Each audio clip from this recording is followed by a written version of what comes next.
नमस्कार, प्रणाम।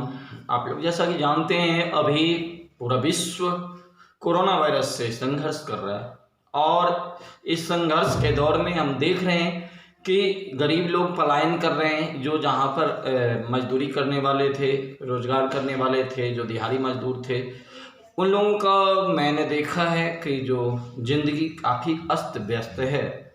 और आज मुझसे नहीं रहा गया। मेरे डायरी में एक कविता बहुत दिनों से, पता नहीं जिन्होंने भी लिखा हो, लेकिन उन्होंने जो लिखा है वो आज अक्षरशः सत्य हो रहा है। और मैं इसीलिए अपने चैनल राधे भाई कॉमेडी एक्सप्रेस के माध्यम से आप लोगों के बीच ये हिंदी कविता परोसने जा रहा हूँ और उम्मीद करूँगा कि जो आज का जो परिप्रेक्ष्य है वो निश्चित रूप से इस कविता का अक्षरशः सत्य करता है। और मैं आप लोगों को सुना रहा हूँ यह कविता। एक मजदूर की बेटी। आज पता नहीं कितने घर उजड़ गए, लेकिन उजड़ने के बावजूद भी हिंदुस्तान में जो हमारी हौसला है वो काफ़ी बुलंद है, काफ़ी मजबूत है। और हर चीज़ को बयां हमारा जो जज्बा है, हमारी जो ताकत है वही करती है। आइए मैं आप लोगों के बीच एक कविता छोटा सा रखता हूँ। छोटा नहीं कहा जाए, है तो काफ़ी बड़ा, लेकिन मैं प्रयास करता हूँ आपको सुनाने का। और वो कविता इस प्रकार से है कि एक मजदूर की बेटी है जो कि अपने बाप के लिए हर रोज़ खेत पर खाना लेकर के जाती है, खाना खिलाने के लिए अपने पिता को। और वहाँ की पूरी स्थिति है कि सांवली सी एक लड़की दूर खेतों में खड़ी, हाँकती जो बकरियां हाथ में लेकर छड़ी, पाँव नंगे बाल काले, खुरदुरी काली कमर और घुटनों तक चढ़ी है सारी उसके जिस्म पर। होठ पर सुर्खी नहीं, आंख में काजल नहीं, उसकी अस्मत ढक सके इतना बड़ा आंचल नहीं। होठ पर सुर्खी नहीं और आंख में काजल नहीं, उसकी अस्मत ढक सके इतना बड़ा आंचल नहीं। वो कोई रानी नहीं, शाहजादी नहीं, वो कोई रानी नहीं, शाहजादी गुलशन नहीं, बाग की तितली नहीं, पनघट की वो दुल्हन नहीं। ना तो शायर की गजल, ना मुसब्बर का ख्याल है, ना हुस्ने सीरी भी नहीं, और ना ही वो हीर का अरसे जमाल है। वो अजंता की झलक और ना तो एलवरा का राज है, ना वो अजंता की झलक ने एलवरा का राज है। वो मिस्र की देवी नहीं, ना तो वो कोई शाह की मुमताज है। नौजवान मासूम सुन लो डाली नहीं अंगूर की, वो भिखारन भी नहीं, वो बेटी है एक मजदूर की। जी, वो भिखारन भी नहीं, वो बेटी है एक मजदूर की। क्यों? क्योंकि मेहनत के पसीने में खिला हुआ फूल है, जिसके माथे पर चढ़ी हुई मजरूमियत की धूल है। वो छुपा सकती नहीं पर्दे में अपने आप को, साग रोटी रोज ले जाती है अपने बूढ़े बाप को। वो छुपा सकती नहीं पर्दे में अपने आप को, साग रोटी रोज ले जाती है बूढ़े बाप को। बाप जो घर से गया दिन भर कमाने के लिए, तोड़ता है रोज पत्थर बीज आने के लिए। बूढ़ी आंखों में अब भी फिक्र है रोटी दाल की, हो गई अब की बरस पिंकी भी 16 साल की। खेत का टुकड़ा तो पिछले साल गिरवी चढ़ गया, खेत का टुकड़ा तो पिछले साल गिरवी चढ़ गया। बोझ बेटी की जवानी का भी दिल में बढ़ गया।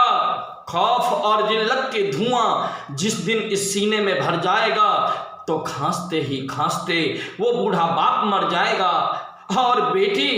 और बेटी मौत के साये में गुम हो जाएगी,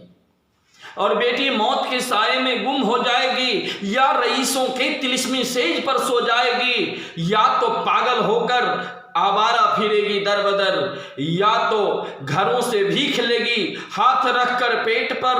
यह भी मुमकिन है कि घूंघट उठाकर बैठ जा, बांध ले घुंघरू कहीं कोठे पे जाके बैठ जा। चादरे गुर्बत यहाँ सीने कोई देगा नहीं, वो अगर चाहे भी तो जीने कोई देगा नहीं। क्यों?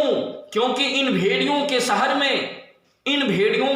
में मरियम वो बन सकती नहीं, जख्म तो बन जाएगी, मरहम वो बन सकती नहीं। बढ़ती बिंदती रूठती है अस्मत, ये यहाँ मशहूर है।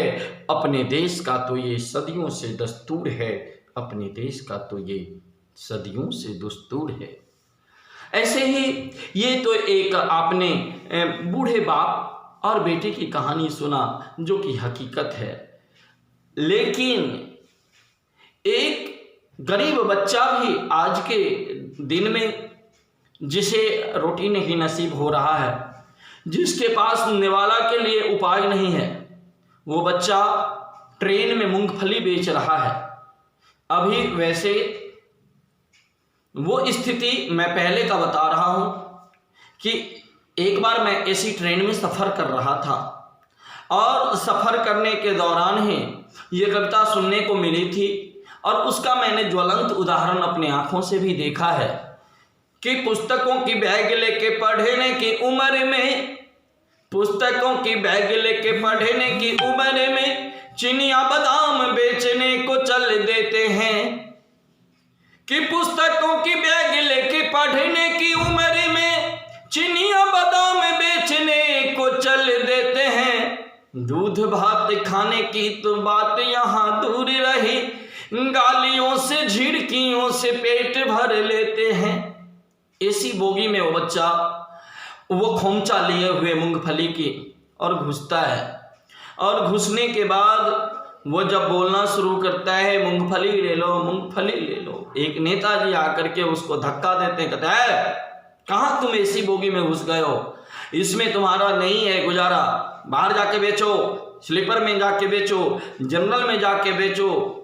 तो वहाँ पर जिस कवि ने भी लिखा, मैं उनके कलम को धन्यवाद देता हूँ कि पुस्तकों की बैग लेके पढ़ने की उम्र में चिनिया बादाम बेचने को चल देते हैं। दूध भात खाने की तो बात यहाँ दूर रही, गालियों से झिड़कियों से पेट भर लेते हैं, कि धक्का मत मारिए खरीद लीजिए हुजूर, कि धक्का मत मारिए खरीद लीजिए हुजूर, नाकमन देश का तो आपके ही बेटे हैं। मुझको तो गर्व है कि बेचते हैं मूंगफली, सुनते हैं बड़े लोग देश बेच देते हैं। मुझको तो गर्व है कि बेचते हैं मूंगफली, सुनते हैं बड़े लोग देश बेच देते हैं। नमस्कार।